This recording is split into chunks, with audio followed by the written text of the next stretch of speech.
And after 3 years of traveling the world, I noticed that this is exactly what China is doing. For example, take the small island nation of Sri Lanka.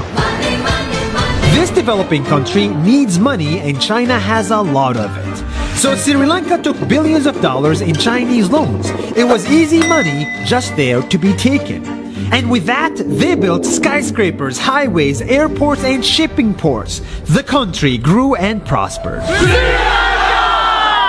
But few years later, this easy money came with interest rates, and Sri Lanka was so much in debt that it couldn't pay back China its money. And the only way out was to give China control of what they had built.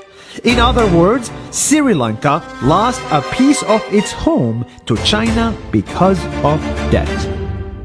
This is the Chinese money trap. And it's a real thing I saw all over the world. In Papua New Guinea, I saw $2 billion in loans given by the Chinese to build skyscrapers, infrastructures, and ports. But there is no way this remote developing country can pay it back or its interest rate, and the only way out is to give China control of the country.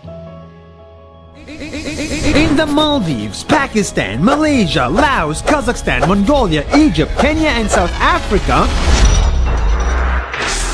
the same thing is happening, and many countries are struggling to pay back Chinese loans. If you look closely, all these infrastructure projects like highways, ports, and bridges connect to China through the sea or through the land to form something far bigger, far more powerful than just a bridge. A new Silk Road.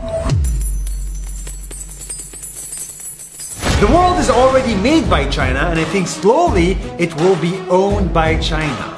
Don't get me wrong, building bridges, ports, highways, and airports is a great thing for the people and the country, but they come at a very high cost.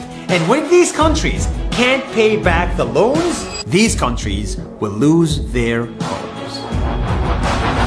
One thing my parents had taught me is that there's no such thing as a free lunch or a free ride.